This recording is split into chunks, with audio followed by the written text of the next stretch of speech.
Welcome to my YouTube channel. आज जो topic हम डिस्कस करने वाले हैं वो है ओवरकमिंग रेजिस्टेंस टू चेंज।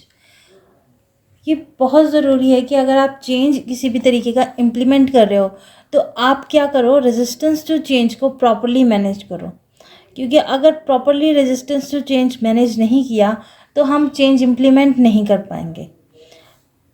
तो जो रेजिस्टेंस टू चेंज होती है वो 2 लेवल पे हैंडल की जाती है, 2 लेवल्स पे। कौन से? पहली इंडिविजुअल लेवल, दूसरा है हमारे पास ग्रुप लेवल या ऑर्गेनाइजेशनल लेवल। सबसे पहले हम देखेंगे कि इंडिविजुअल लेवल पे हम क्या एफर्ट्स कर सकते हैं कि हम ऑर्गेनाइजेशन में चेंज इम्प्लीमेंट कर सकें। अगर कोई पर्सन रेजिस्ट कर रहा है तो हमको क्या करना पड़ेगा, उसकी पार्टिसिपेशन और इन्वॉल्वमेंट बढ़ा देनी है। यानी कि उसके पास इतना टाइम ही नहीं छोड़ना है कि वो सोच सके कि मैं कैसे रेजिस्ट करूं।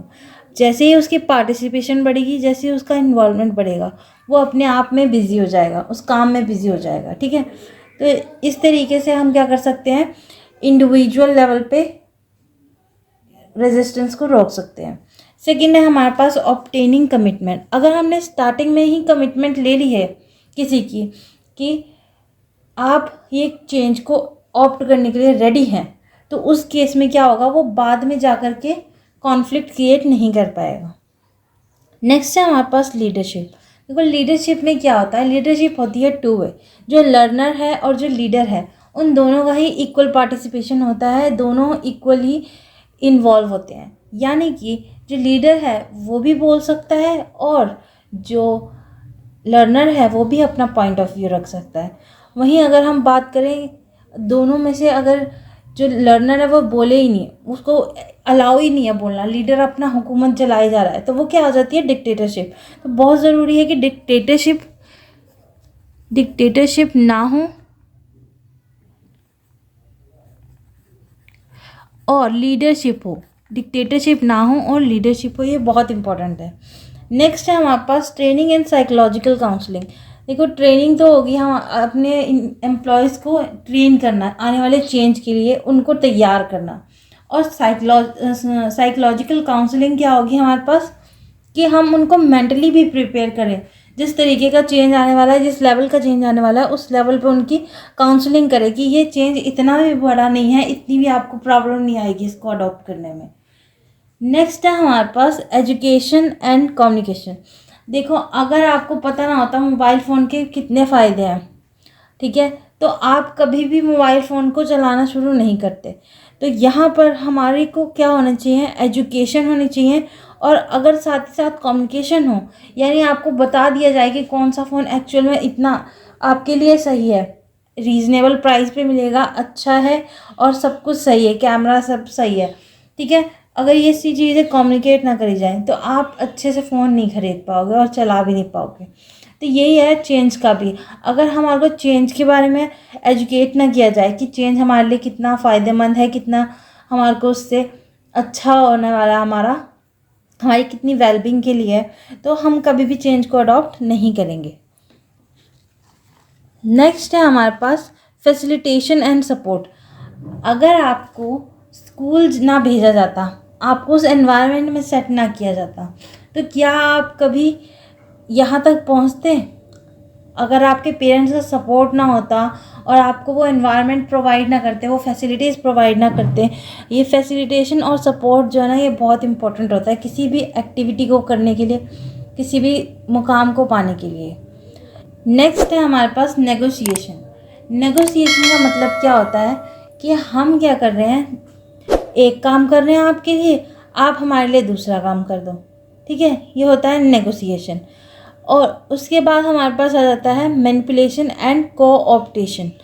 मैनिपुलेशन तो होता है अपनी बातों को ट्विस्ट करके, अपनी बातों को घुमा फिरा करके अपना काम निकलवा लेना। आपने किसी के दिमाग से खेला और उससे अपना काम निकलवा लिया, ये होता है मैनिपुलेशन। और कोऑप्टेशन क्या होता है, आपने जिस ग्रुप से काम निकलवाना है उस ग्रुप के जो हेड है उसको ख़रीद लेना, उसको रिवॉर्ड दे देना या उसको पैसे दे देना, पैसे खिला देना कि आप ये चेंज के लिए मान जाओ।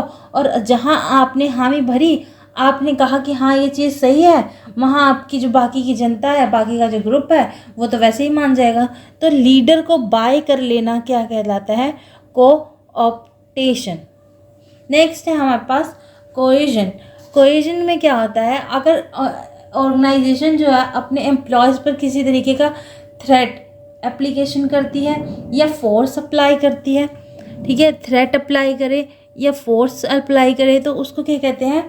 कोहेजन। उस केस में क्या होता है कि एम्प्लॉयज़ मान नहीं रहे हैं, मान लो अब लास्ट स्टेज आ गई है, चेंज हमने कल से इम्प्लीमेंट करना है, तो उस केस में हम सिंपली क्या कहेंगे? हम आपकी तनख्वाह काट लेंगे, हम आपको निकाल देंगे। तो वो तो डर जाएंगे उस केस में कि हमारी जो एक इकलौता सोर्स है इनकम का, वो भी हमारे को नहीं मिल रहा।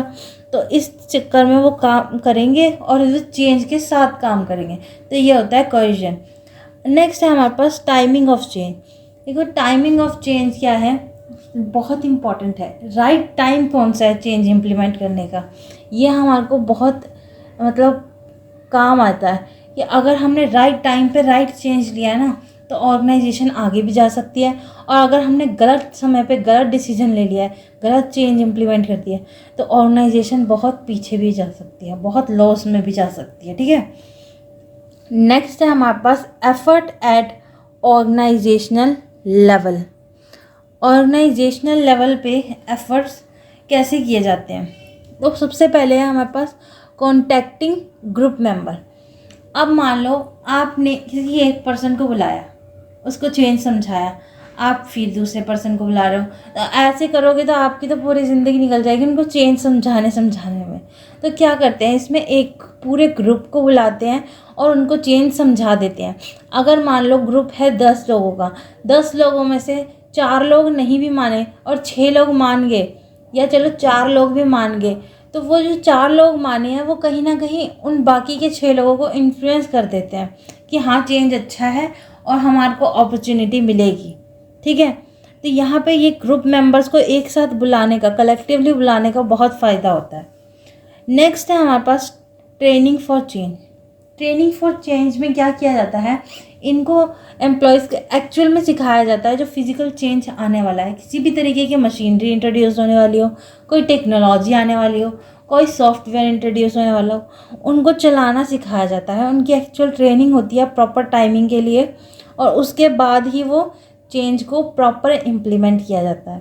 कुछ समय तक तो लगता है ना इंसान को सीखने में, उसके बाद फिर वो अपने फ्लो में आ जाता है, तो वो खुद काम करने लगता है। तो यहाँ पे भी पहले सिखाना पड़ता है, फिर उसके बाद वो खुद काम करने लगते हैं।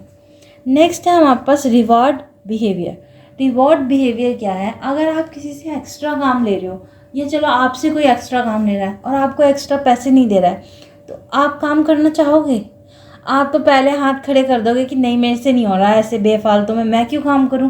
तो यहाँ पे भी एम्प्लॉयज़ के लिए भी यही सेम चीज़ है कि उनको अगर एक्स्ट्रा काम दिया जा रहा है, अगर चेंज इंट्रोड्यूस किया जा रहा है, तो उनके लिए भी रिवॉर्ड सिस्टम होना चाहिए, ताकि उनको एक एप्रिसिएशन मिले काम करने की, उनको एक सपोर्ट मिले कि हाँ मैं काम किस चीज़ के लिए कर रहा हूँ, पैसों के लिए तो काम कर रहा हूँ और मेरे पैसे मिल रहे हैं, बढ़ रहे हैं, तो मैं चेंज को भी अडॉप्ट कर लूँगा।